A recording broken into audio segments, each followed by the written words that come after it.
Hey guys, what is up? And as you may have noticed, the popularity of hoverboards has gone way down since they first came out. However, right now is the best possible time to buy a hoverboard as they're much safer than they used to be and they also pack more features. So in this video, we're going to be taking a look at the HX Phantom Hoverboard, which is one of the most interesting hoverboards I've seen. So without wasting any more time, let's jump straight into the review.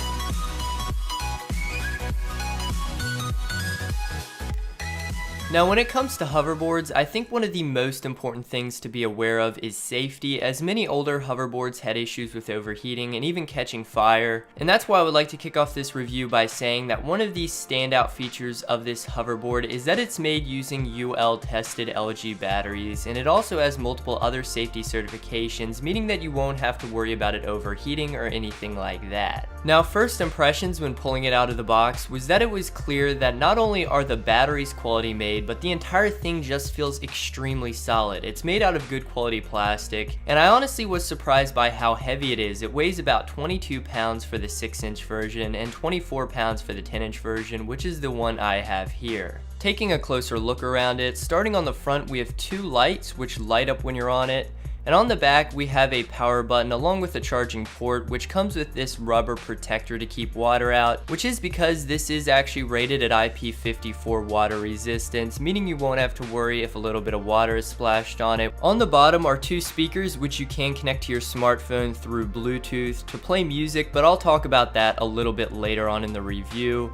And finally on top we have these two pressure sensitive pads, and this really is where the magic happens. So the way it works is when you first stand on it, it'll use the built-in gyroscope and sensors inside of it to keep you balanced and upright, and it pretty much does all of this on its own. You don't even have to try and balance or anything like that, and if you've never used a hoverboard, it is actually pretty amazing to use it. If you want to move forward, you simply tilt your feet forward and you start moving just like that. Moving backward is pretty much the same thing, just the opposite. Just tilt your feet slightly backward and you move backward. It's pretty much that simple.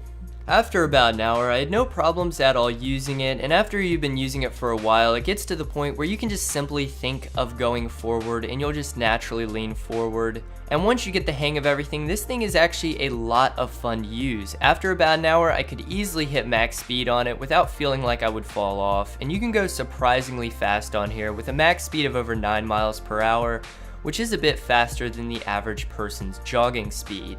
Now one thing that really stood out to me was how well this worked on rough terrain, even though that's not what it's made for, and even though I really wouldn't recommend buying this if you only plan on using it in rough ground, I was still very impressed by how well it performed in high grass or in the dirt.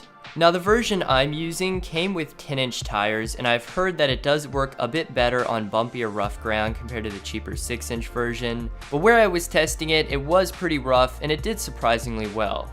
Now when I was using it on pavement, I found I was able to go up most small hills easily, and it's rated to be able to go up hills up to 30 degrees, which is quite a bit more than most of its competition out there, and it's really thanks to its dual 350 watt motor. Now with that being said, you're probably wondering about battery life, and I'm happy to say that so far the battery life on here has been excellent. The 36 volt LG battery can be charged up in about 2 to 3 hours, and I can't say exactly how far I went on a charge, but it is rated to go about 12 miles a charge.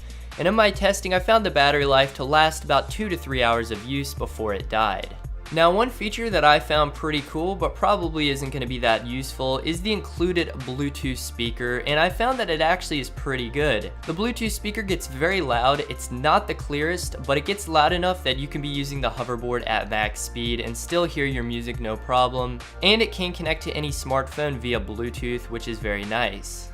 Now moving on to the things that I really wasn't a fan of on this hoverboard, and I'm glad to say that really only a couple of things come to mind. First off, when you're using the hoverboard and you reach max speed, it plays a warning through the speakers telling you to slow down. Now after a while, this begins to get a bit annoying, as every time you reach max speed you have to listen to it until you finally slow down. Overspeed, please stop. Overspeed, please stop. The second thing really didn't bother me that much, but I still thought I should mention it. But basically when you're using it and the battery is getting low, it plays another similar warning message letting you know that your battery is getting low. Low battery, please charge. Low battery. Please charge. Now the warning doesn't go away until you finally charge the hoverboard, and really all I have to say about these two warnings is that it would be nice if there was some way of lowering the volume of them or muting them altogether.